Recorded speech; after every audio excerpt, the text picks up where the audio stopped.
Thanks for tuning in and welcome back to part 5 of the Dodge engine rebuild. So behind me I got all of our parts back from the machine shop. So we're going to take a look at the parts that we got back from the machine shop and we'll start the assembly process. Okay, so let's take a look at our pistons. As you can see, we got new pistons. We're going to be installing new pistons. Got them all 8. Also the connecting rods. You can see cleaned up really nicely from the machine shop. If you are doing a rebuild and on your own engine and you put new pistons in there, the skirt is coated with a special material, so try not to wire brush or scrape on the skirts. So just a little side point if you're doing this job, doing this rebuild. So yeah, they also cleaned up the connecting rods pretty good. So everything looks pretty good. It's ready to go back together. Also, we got our cams here. Our cams, nice, cleaned up and polished, ready to go in. So got that done. Also, our crank over here.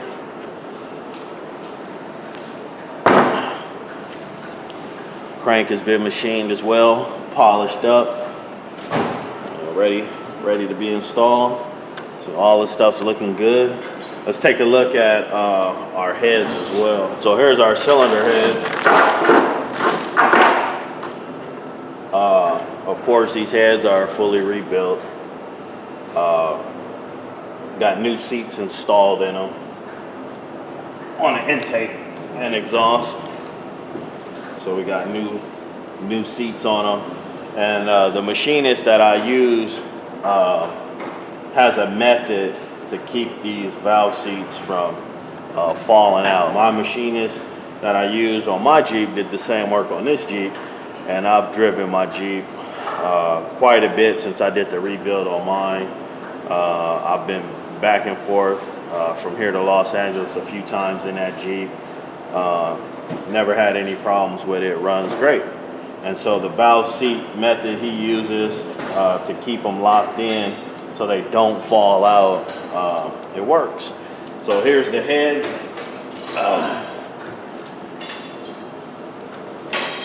Same thing on the other one. So these are ready to be installed with a nice gasket. And also, let me show you the block. So they did a good job on the block. Got the, deck surface straightened out, honed out the cylinder walls, typical block preparation for a rebuild. So the block looks pretty good. Pretty happy the way everything turned out. So at this point, let's start making some preparations to get this thing assembled. Okay, so what I'm gonna do first is basically get the lifter soaking. So I'm gonna just fill this up with some motor oil so we can get our lifters and our little roller rockers submerged in oil. So we'll go ahead and hopefully this is enough. All right, so I got them all laid out. According to our engine specs, it looks like we should have 16 of these because it is a 90-degree single overhead cam V8 with 16 valves. So we want to make sure we got 16 rockers. 5, 6, 7. Okay, so we have threw that back in there. And you can see we have all of our lifters in here soaking. So all right, so while we got our lifters and our rockers soaking in oil, let's get our block mounted up on our engine. All right, so I'm gonna get Des the auto tech to help me put the block up on this cart because I need to knock a couple freeze plugs in before I could get it up on the stand. Otherwise, the stand will actually block me from getting them installed.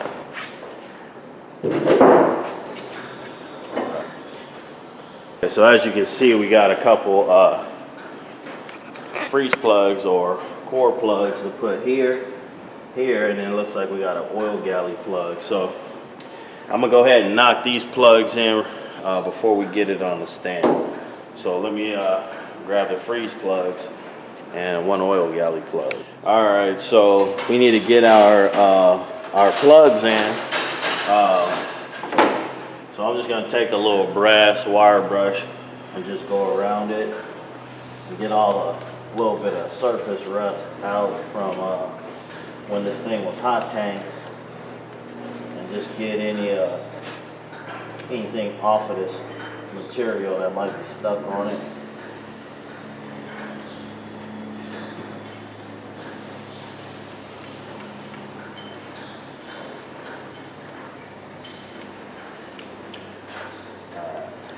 That looks pretty good. All right, so we're gonna knock our plugs in, and so we're gonna answer the age-old question: should you hit them in dry, or should you put something on them? Well, I got the answer to that particular question. If you look on the core plug install instructions, you can see that it states to thoroughly clean the core plug bore, remove all of the old sealer.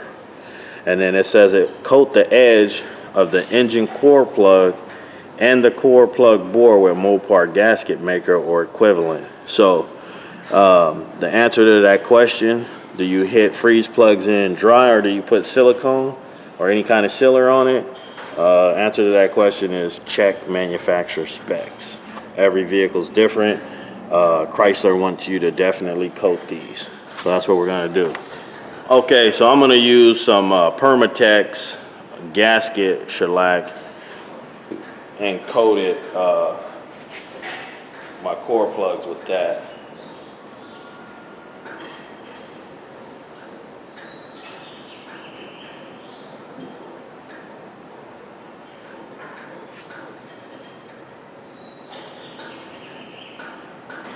Okay, we got it coated. Let's knock it in. I'm just using a 22 millimeter impact socket to knock this in.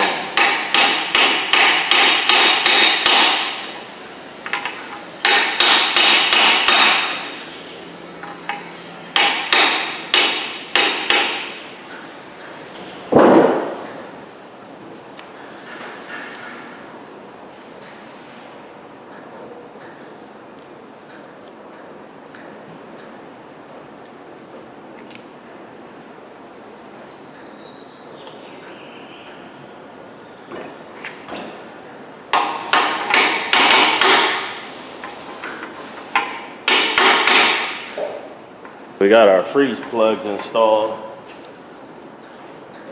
Let's get this little oil galley plug. I'm gonna put a little bit of thread sealer on this though before I start to install it.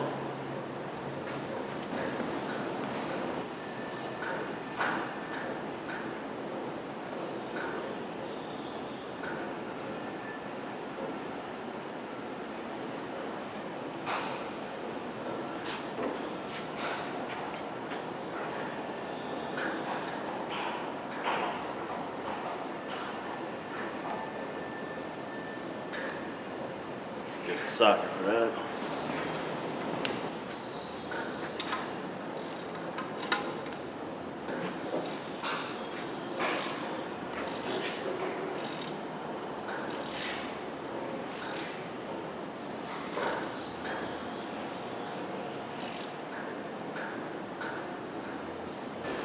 All right, got this back done.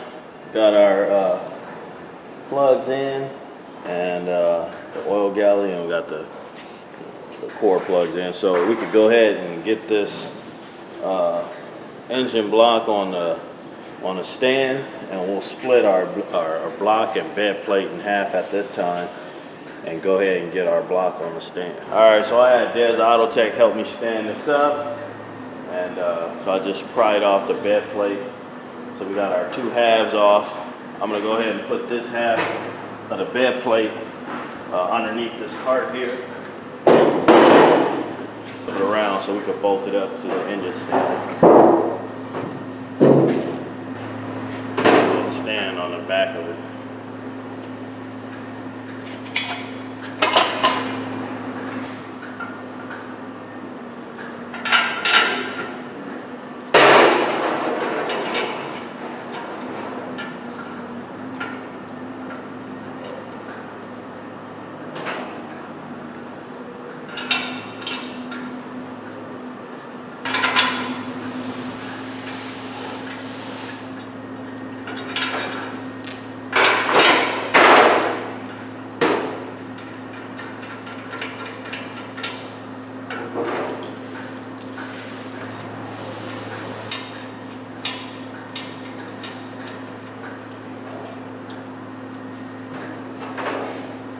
these tightened up.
Done is get these plugs in, so we're going to go ahead and get this motor turned on the side, get this block turned on the side,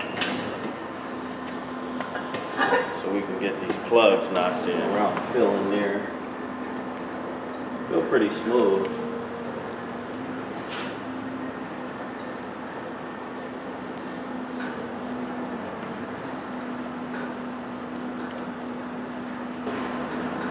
It in.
Plug.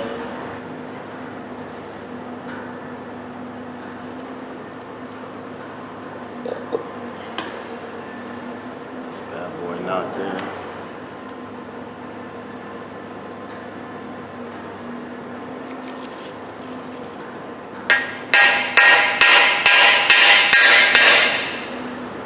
Alright, we'll just go and wipe all this little shellac out of here.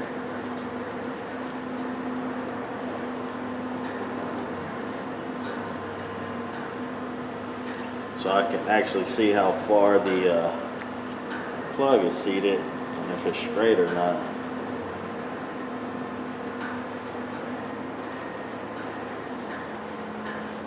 Alright, let's go ahead and flip it over and do the same thing on the other side.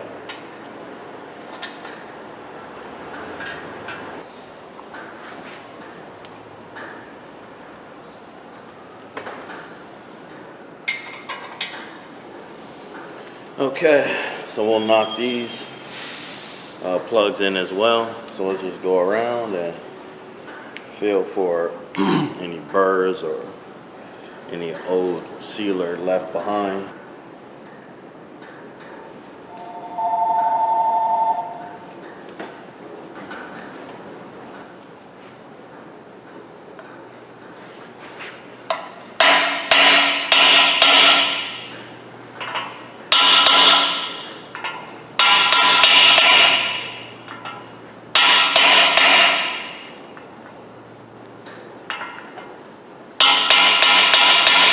When you hit these in, too, you do want the freeze plug to not be flush with the block, but you do want to hit it in and let it recess inside the block, just in case you're doing this job. Next freeze plug.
If you're doing this job, you know they do sell an install tool for these plugs, but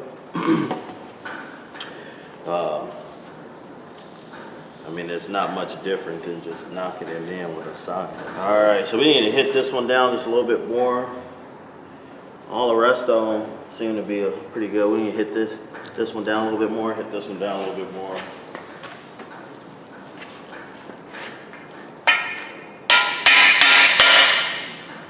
There we go. Alright, so we got them all installed. And we could just keep on moving down the line. Looks like we got right here around the filter housing a couple oil galley plugs. So let's go ahead and get some thread sealer on those and plug those.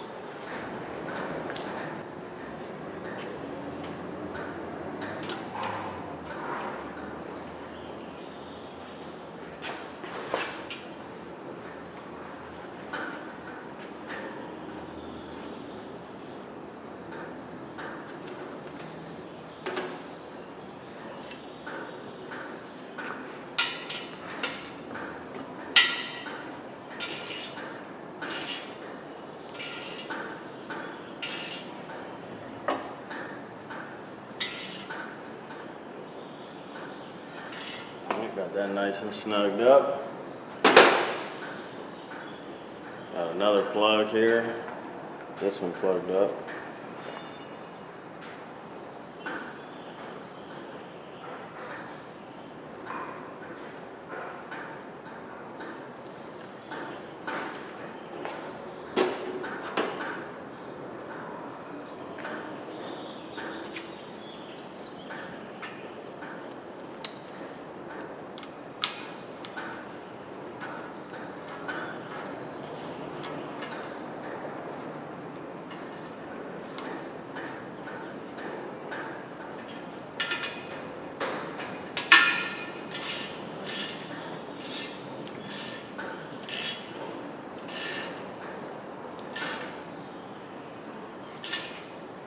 So we got plugs in, freeze plugs on this side and on the other. Also got the couple oil galley plugs in, one back here, two up there by the oil filter. I believe there's one more up front here in the timing cover.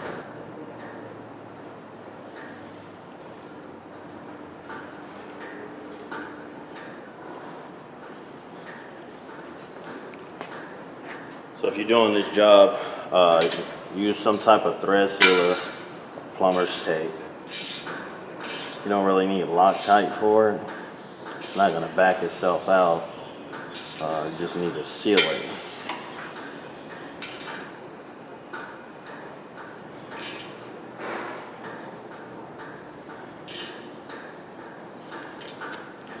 All right, so we got that plug in, and it looks like that's the last plug I got in the kit. So we'll just go around and make sure we hit all the plugs. But so moving right along, I just went around and made sure I had all my galley plugs in. Looks like we do. So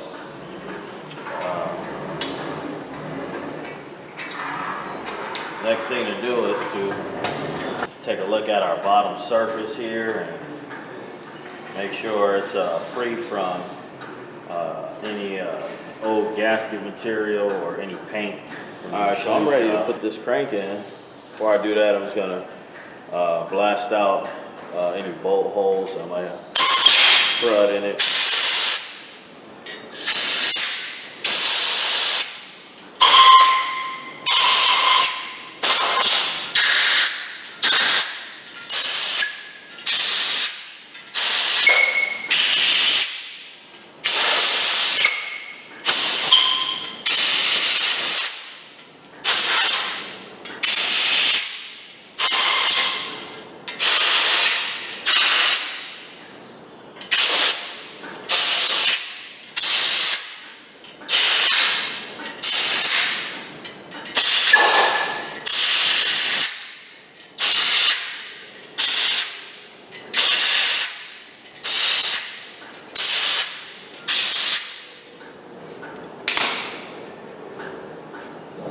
Now let's go through and clean all that stuff off. Best way to do that is to wipe it out with a lint-free cloth.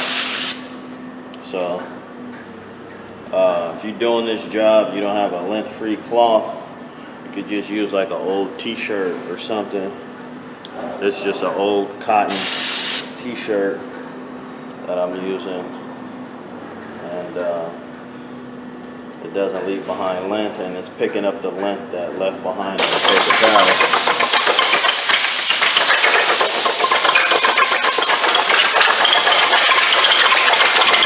Here's our pack of main bearings. Open them up.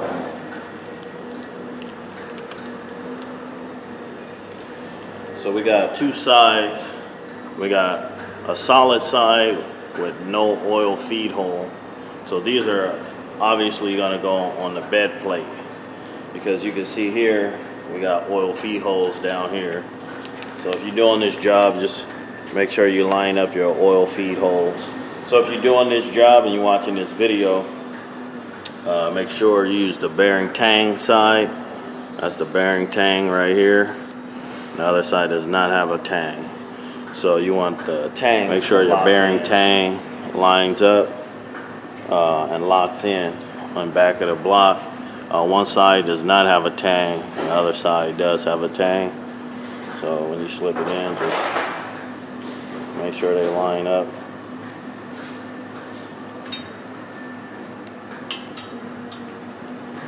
And of course, you want to make sure the oil hole matches. If you put your bearing in and the oil hole doesn't match, take it out and find the correct bearing. Also want to reiterate to wash your hands or wear clean gloves when you do this, and keep it free from grease, lint, or dirt.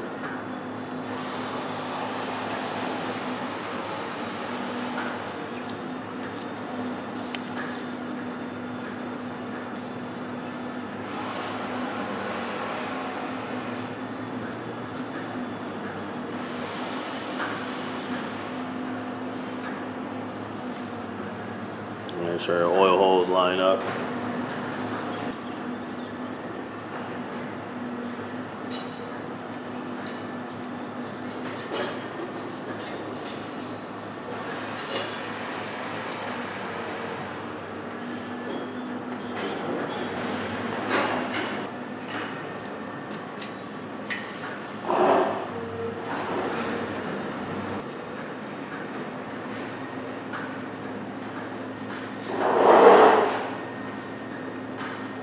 Alright, so we got all of our main bearings in. Brand new main bearings. And now we need to get our thrust washers in. So if you're doing this job on this Dodge 4.7 V8, you put your thrust washers in there. These thrust washers are different, so you need to put the right one on the right side. So same thing on these. if there's any like anti-rust inhibitor, make sure you clean them off. This thrust washer has this little skinny portion sticking out, and this one has a fatter end. So you need to make sure you find the right orientation for these two. How the thrust washer is going to look on the skinny side, and we'll show you how it looks on the other. And that's how it's going to look on the fat side. So the fat one is facing the front of the motor towards the timing cover, and the skinny one is facing the back towards the flywheel. Okay, so I'm going to drop some assembly lube in there. We don't want a dry start, so drop some assembly lube in here.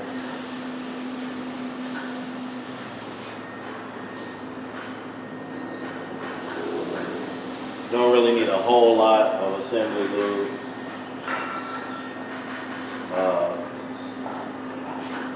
It's just to prevent from a dry start. The oil pump will kick in.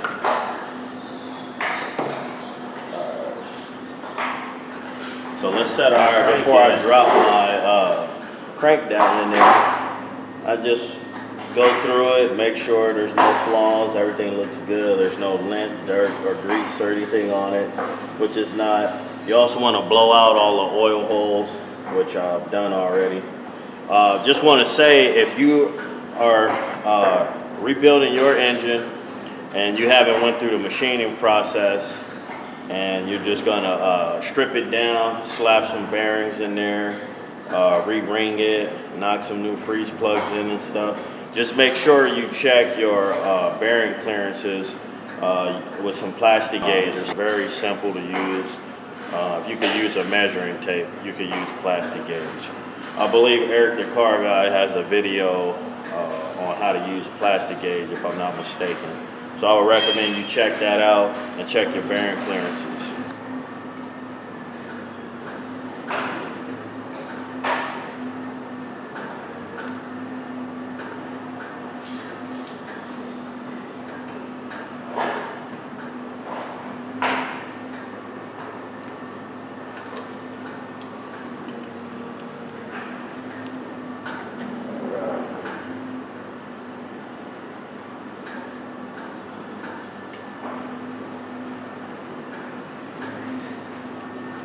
Alright, got our crank in.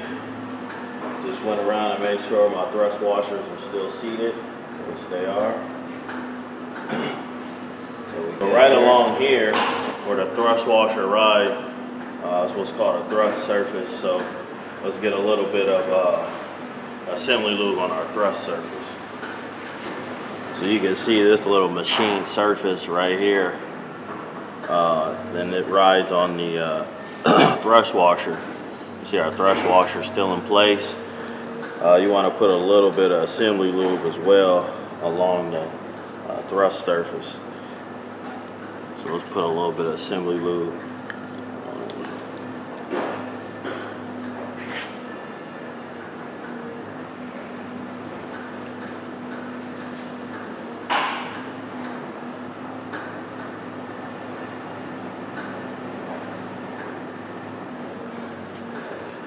And on the other side.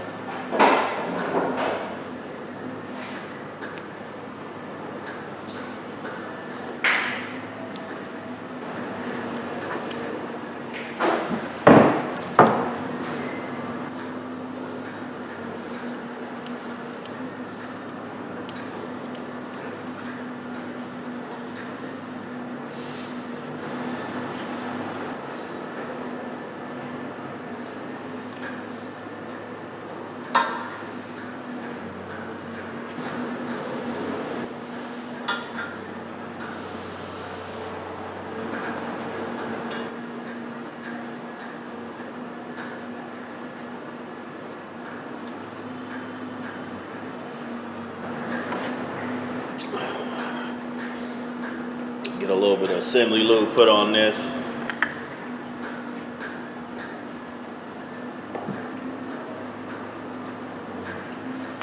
Alright, so we got our bearings installed. Alright, so here's our diagram. We're going to try to match that on the block here.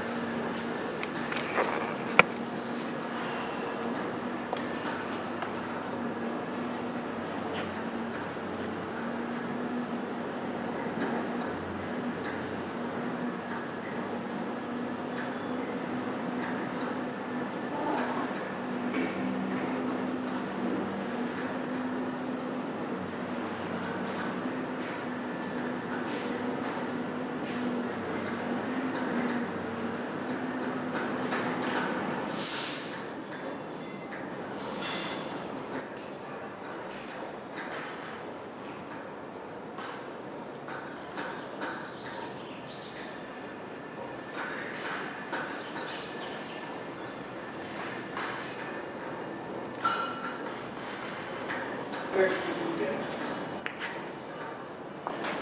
said go ahead and do it. And he also said he wants you to take a look.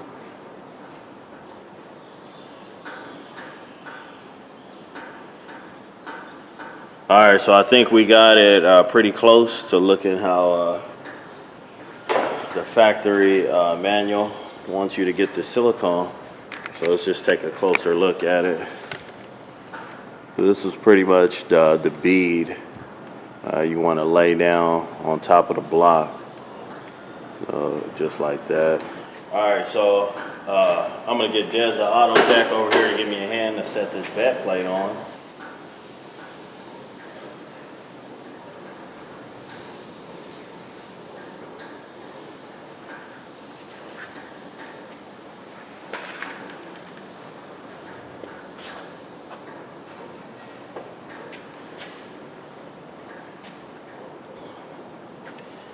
Okay, so I felt it fall on top of the dowel pin.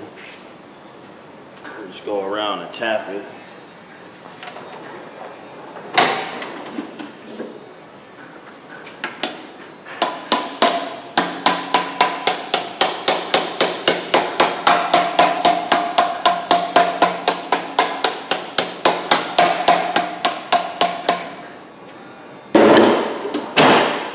All right, let me just get a couple bolts started since we got our silicone on here.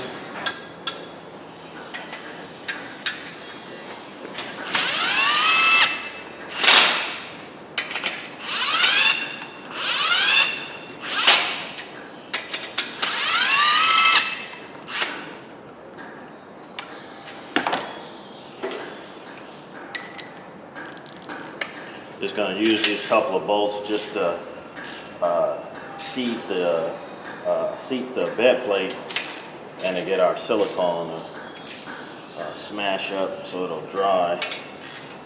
And so I'm gonna just give this a minute to let our silicone around here dry up, and then I'm gonna come back, take these bolts out, and then torque everything down. I'm gonna put a couple of these little outer bolts right here. Make sure our silicone is fully smashed down.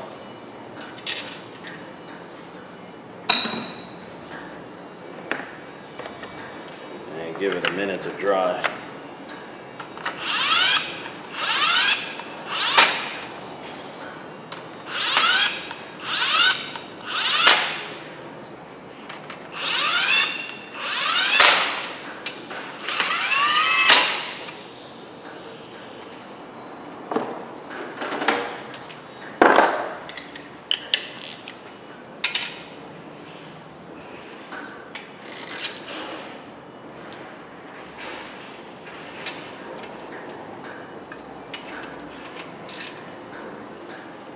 Okay, we'll give this a minute to dry and we'll be right back.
Alright, so here's my tightening sequence.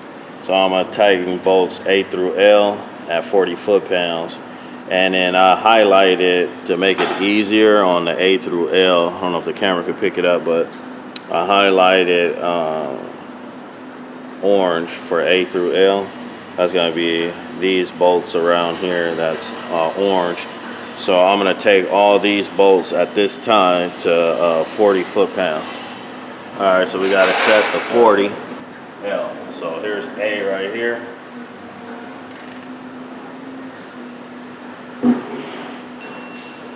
And then we're going to go over to B. B is out here.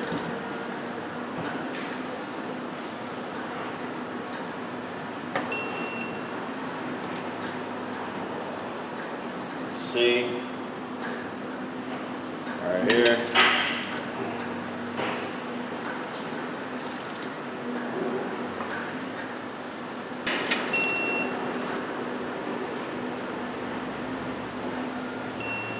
So basically all the 13mm bolts. I'm just gonna go back and make sure they're all on 40 now. All right, so moving on to the next is gonna be our bolts 1 through 10, which I colored blue. So it's gonna be our blue bolts here, 1 through 10, and all the blue ones. So let's go through and torque these down. We're gonna do 25 foot-pounds, and then we're gonna come back and do an additional 90 degrees. So we're gonna do 25 first. Starting here at number 1. 2, right above it.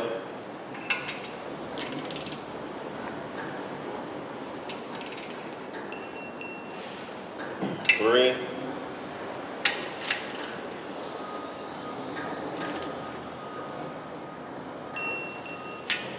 4.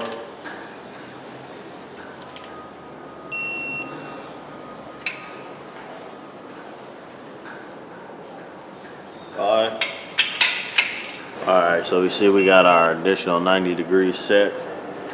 So same torque pattern, start with 1, give it 90 degrees.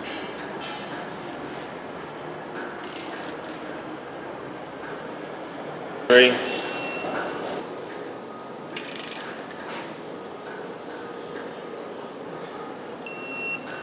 'Alright, so if you don't have a torque angle gauge, you could just torque it down to 84 foot-pounds. 4.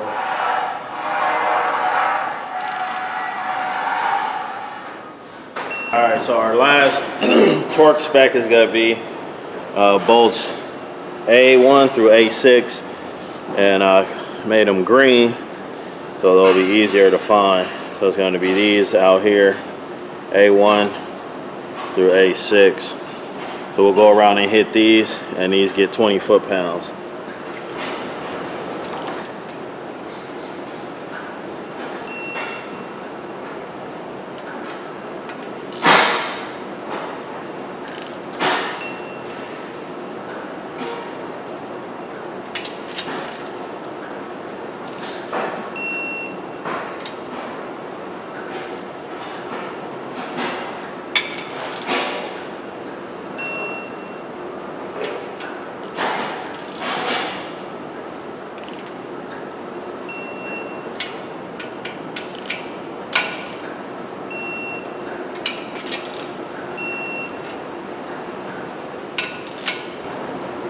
Alright, so we're in good shape here.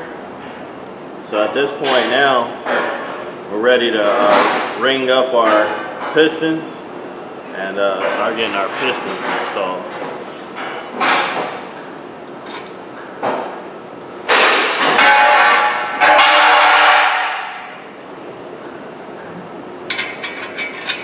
So it's time to ring our pistons. I'm not going to go through and ring every piston on camera, but I will ring one for you just to show you how I ring. So first thing you want to do when you ring one of these guys up is start with the bottom ring.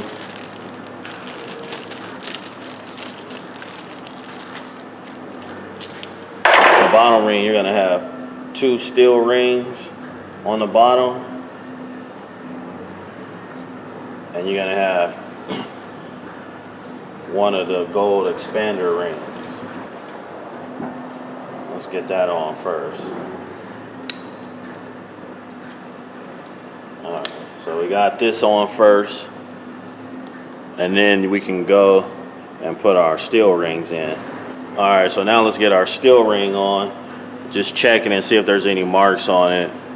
Typically, these could go in on either side, only on the oil control ring. But you always want to just check. You know, every manufacturer is different, but I don't see any marks on this, so we can put this on. Okay, straight. So just get it around the top of the piston, and I usually just work one ring landing down at a time, and then just work my way down. And this prevents you from opening up the ring wider than it needs to be open, so you don't want to stretch it. Got it down at the second groove. You can go ahead and slip it down onto the bottom of the spacer ring, and then work it around, down and over. All right, so now we can see we got our steel ring at the bottom and then our expander ring at the top, and then we're just going to repeat the process, but this top steel ring is going to go on the top. First, you got to put the spacer ring in there, so that goes in first, and then second is going to be the steel ring underneath it, and then put this one on top of it. So same thing, just slide it down.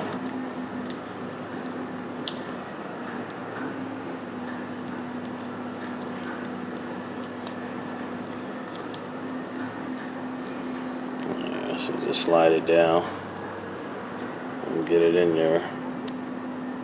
All right, so now we got our oil control ring set up. So let's move on now, and let's put the second ring on.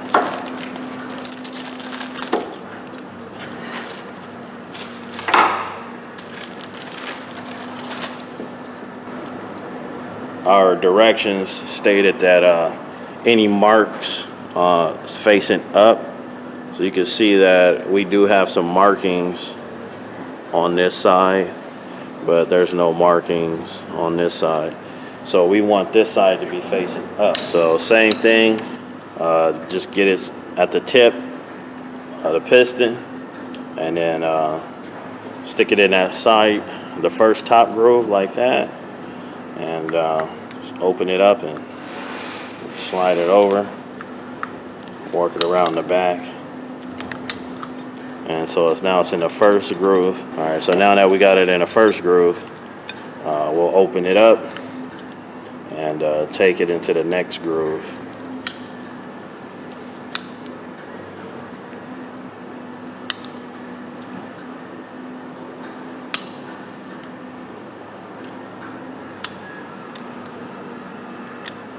All right, so there we go. Now we got it in our second groove. All right, so now let's put our top ring on.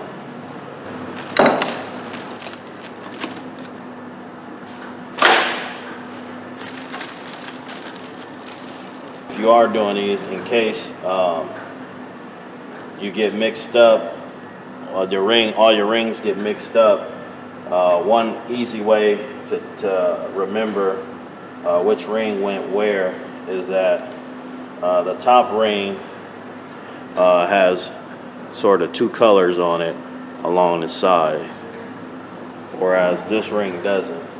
This ring is just solid. The top ring is sort of a different color on it. So, and then also the second ring is a lot thicker than the top ring. So that's why I'm not worried about keeping them in the bags. You know, I can tell which ring goes where just by the way they look. All right, so we'll grab our top ring, and again, it has a marking on this side, so we want to make sure this side faces up and not that side. All right, guys, so I showed you guys how to ring by hand. You can just set it on the top and just open it up until it slides into the groove. I'm just going to show how to use piston ring pliers.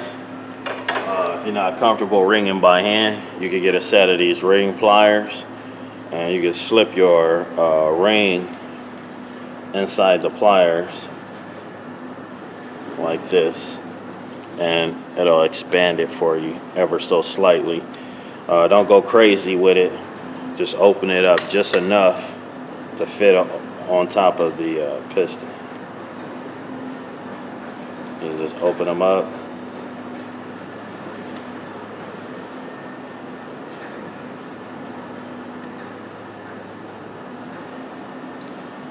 And slide it in. Okay guys, so that's how you ring them up. I'm not gonna go through and ring them all on camera, but so I'm gonna get these all rung up and then we'll start knocking them in the block. All right guys, so I got all the piston rings in on my pistons. Now I'm just gonna go through and spray out my cylinder wall and brake clean. Make sure we don't have any grit left behind from the honing stone from the machine shop.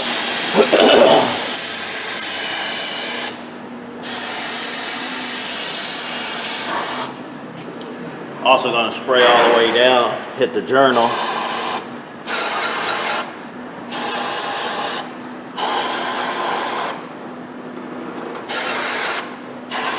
There's no grit left behind from the honing stone. So let's get these rod bearings inserted with a little assembly lube on them, and we'll knock our first piston in. A little dab of assembly lube.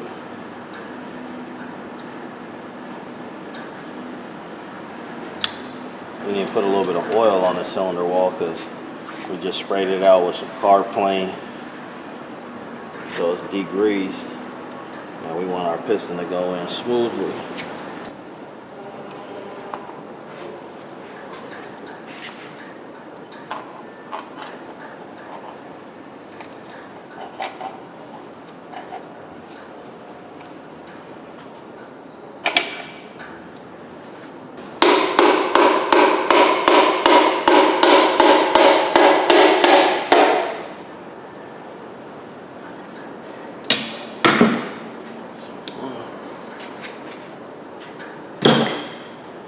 All right, so we got one knocked in.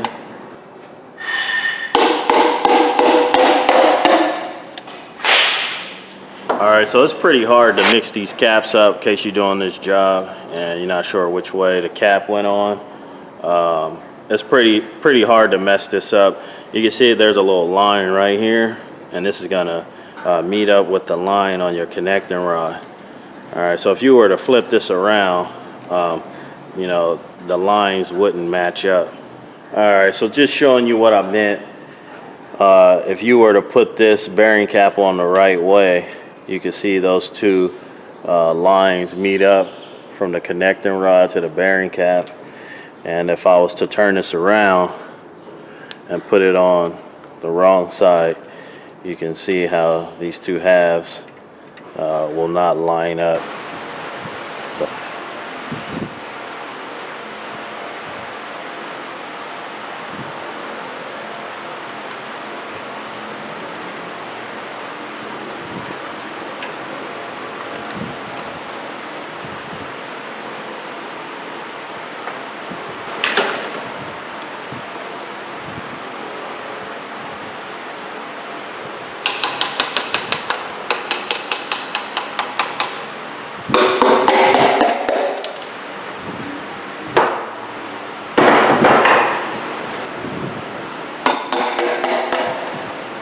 So all of our pistons are in. So I'm gonna go ahead and torque them down.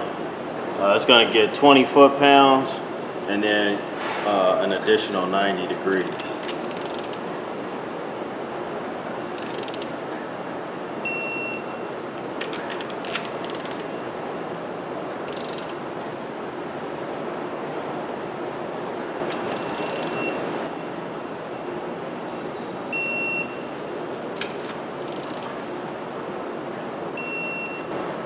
All right, so we got it set to 90 degrees.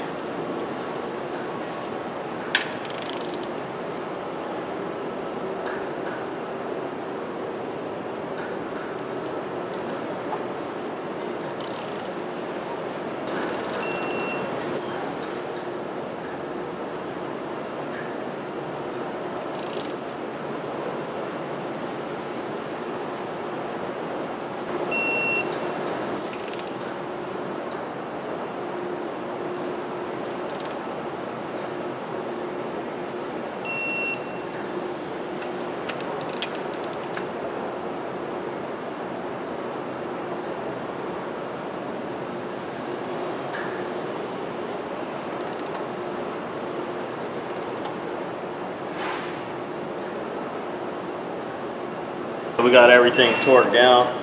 Let's flip it over and rotate it and make sure everything is rotating smoothly. Everything is rotating nice and smooth. So let's move on. All right, next thing I'm gonna do, guys, is put the oil pump on.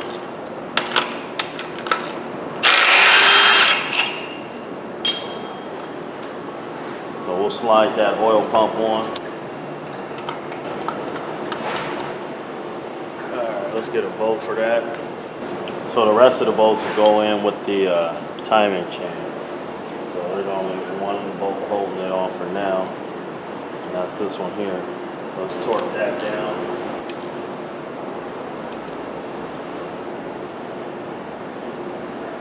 All right, so we got that nice and snug. Flip the motor around. Let's clean up our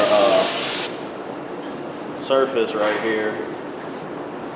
Get all the oil off. So our pan gasket sealed.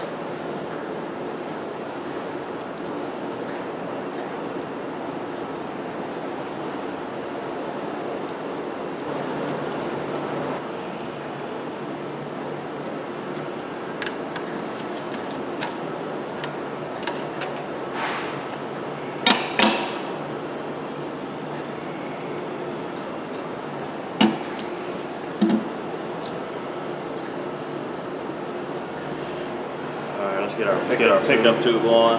I actually got a new O-ring that came with it.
All right, so let's get our oil pan on, and that should wrap it up for the bottom portion of this engine. On this oil pan, you don't need any silicone.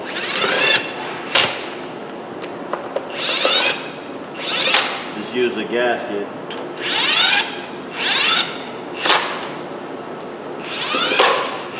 I've done several rebuilds on these 4.7s, and I've never used silicone on this oil pan. I've never had a problem with it leaking. So don't use any silicone, just use the gasket.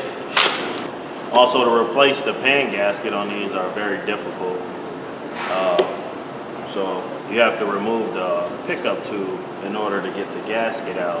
Take your time and make sure this is all snugged up.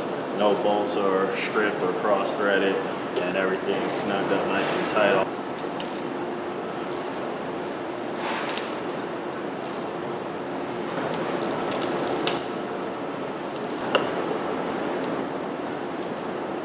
Alright, so that's it.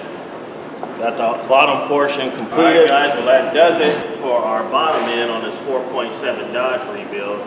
We still got a ways to go, so make sure you guys stay tuned. This is Brian 916. Make sure you like and subscribe, and I'll see you on the next one.